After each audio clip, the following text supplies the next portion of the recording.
चार दोस्त कमलेश, विकास, रिया और रोहिणी अमेरिका के एक सुनसान पहाड़ी इलाके में हॉकिंग के लिए आए थे। सुबह से ट्रेकिंग कर रहे थे। अब शाम धीरे धीरे उतर रही थी। घना जंगल, टेढ़े मेढ़े रास्ता और हर तरफ सिर्फ सन्नाटा। तभी कमलेश की नजर एक बोर्ड पर पड़ती है।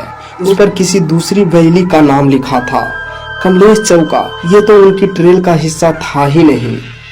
तुरंत उसे एहसास हुआ, वो लोग गलत रास्ते पर आ गए हैं। अब वापस लौटना सेफ नहीं था। अंधेरा तेजी से गहराने लगा था। उसे याद आया, गांव वालों ने बताया था कि ऐसे ही एक बोर्ड के पास एक पुराना विजिटर सेंटर है। कमलेश ने सबको वही चलने को कहा। थोड़ी देर बाद पेड़ों के बीच से एक पुरानी टूटी फूटी बिल्डिंग नजर आई। वही था विजिटर सेंटर। उन्होंने तय किया कि रात वही गुजारेंगे और सुबह की रोशनी में वापस लौटेंगे। जैसे ही वो बिल्डिंग के पास पहुंचे, अचानक काले बादल छा गए और तेज बारिश शुरू हो गई। चारों दौड़ते हुए अंदर घुसे। बाहर बिजली चमक रही थी। आसमान से डरावनी आवाजें आ रही थी। उन्होंने दरवाजा अंदर से लॉक किया, बैग पास में रखे और कमलेश ने पुराने फर्नीचर और पेपर से फायरप्लेस जला दिया। टाइम 6:45 बज रहे थे। अंदर सब कुछ शांत था, लेकिन रिया और रोहिणी को एक अजीब सी बेचैनी महसूस हो रही थी। तभी कमलेश ने हंसते हुए कहा, तुम लोगों को एक बात बताऊं? एक लोकल आदमी ने बताया था कि ये विजिटर सेंटर हॉन्टेड है। विकास भी हंसते हुए बोला, क्या बात कर रहे हैं यार। कमलेश ने गंभीर होकर कहा, उसने कहा था जो भी यहाँ आता है वो वापस नहीं जाता है। कुछ महीने पहले शबनम नाम की एक लड़की यहाँ आई थी, पर वो कभी लौटी ही नहीं। चारों हंसी में बात टाल दी, पर तभी एक झटका आया और खिड़कियां अपने आप खुलने लगी। दरवाजा जोर जोर से हिलने लगा। सारे बल्ब फट गए और फायरप्लेस की आग अपने आप बुझ गई। बाहर बर्फबारी शुरू हो चुकी थी और अंदर का तापमान अचानक बहुत ठंडा हो गया। किसी तरह से उन्होंने दरवाजा बंद किया, फिर से फायरप्लेस जलाया, कैंडल्स जलाई, लेकिन तभी विकास ने देखा रिया वहां थी ही नहीं। चारों में घबराहट फैल गई। सबने मिलकर अंदर और बाहर रिया को ढूंढा, लेकिन कोई नामो निशान नहीं मिली। विकास मेन हॉल में पहुंचा ही था कि उसे किसी के बाहर भागने की आवाज सुनाई दी। वो फौरन भागा, शायद रिया हो। लेकिन जब बर्फ में उसे एक परछाई दिखी, वो खड़ा रह गया। वो परछाई उसकी अपनी ही शक्ल जैसी थी, लेकिन आंखों के नीचे काले गड्ढे और चेहरा जैसा जिंदा छिला हुआ। विकास की रूह कांप गई। उधर कमलेश जो कॉरिडोर में रिया को ढूंढ रहा था, उसने अपने हाथों पर कुछ देखा। गहरे खून से भरे व्हाइट मार्क्स, जैसे किसी जानवर ने उसे काट खाया हो। वो चीख पड़ा। उसकी चीख सुनकर रोहिणी और विकास दौड़कर आए, पर उन्होंने रोहिणी को देखा और चौंक उठे। रोहिणी के गाल में एक कीड़ा रेंग रहा था। अचानक उसे जोरों का दर्द होने लगा। वो चीखती रही।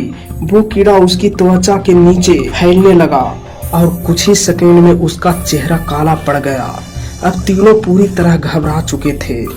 वो भागे दरवाजे की ओर। जैसे ही दरवाजा खोला, रिया की डेड बॉडी सीधी उन पर आकर गिरी और पीछे खड़ा था एक नकाबपोश दरिंदा, जिसके हाथ में थी एक भारी कुल्हाड़ी। उसने बिना एक शब्द कहे कमलेश, विकास और रोहिणी को बेरहमी से मार डाला। लेकिन कुछ ही देर बाद उनकी आंख खुली। ना कोई हॉस्पिटल था, ना कोई मदद। वो फिर से उसी विजिटर सेंटर में थे। रिया उनके साथ थी। घड़ी में फिर से देखा तो वही टाइम दोहराया जा रहा था। अब उन्हें थोड़ी समझ आने लगी।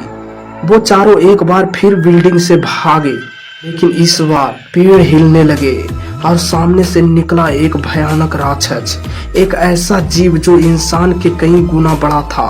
उसने सभी लोगों को दबोच लिया। उनकी चीखों से जंगल गूंज उठा और फिर एक बार फिर उनकी आंख खुली। फिर वही विजिटर सेंटर, वही 6:45 का टाइम। अब उन्हें यकीन हो गया वो टाइम लूप में फंस चुके हैं।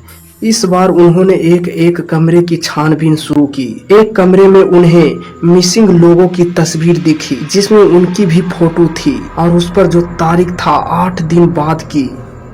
दीवार पर लिखा था, अगर जिंदा रहना है तो सुबह तक बचकर रहो। तभी उसके सिर पर जोर से बेसबॉल बैट मारा गया। जब आँख खुली फिर से वही हाल, फिर वही 6:45 और फिर एक नई दर्दनाक मौत। हर बार वो कोशिश करते, हर बार सुबह होने से पहले ही मारे जाते। 8 दिन बाद न्यूज में आया 4 युवक कमलेश, विकास, रिया और रोहिणी रहस्यमयी हालाती में गायब हो गई। आखिरी बार उन्हें फॉक्स वैली विजिटर सेंटर के पास देखा गया था। अब इस कहानी में एक नई किरदार आती है, कमलेश, विकास, रिया और रोहिणी। वो चारों हर बार सुबह तक जिंदा रहने की कोशिश करते रहे। हर बार किसी न किसी डरावनी ताकत के हाथों मारे जाते, लेकिन फिर 8वें दिन हकीकत खुद चलकर उनके सामने आई।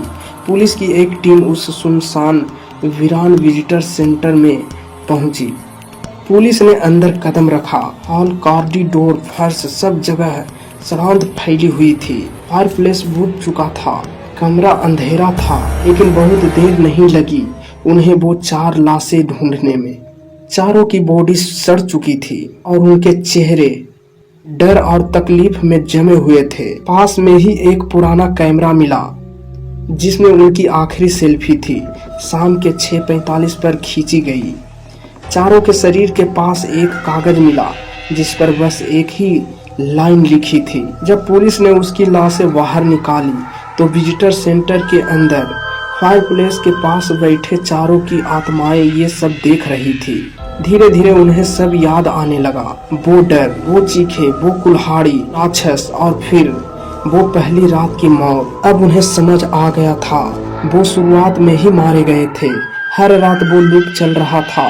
वो उनके दिमाग में बना एक भ्रम, एक फंसा हुआ वक्त था।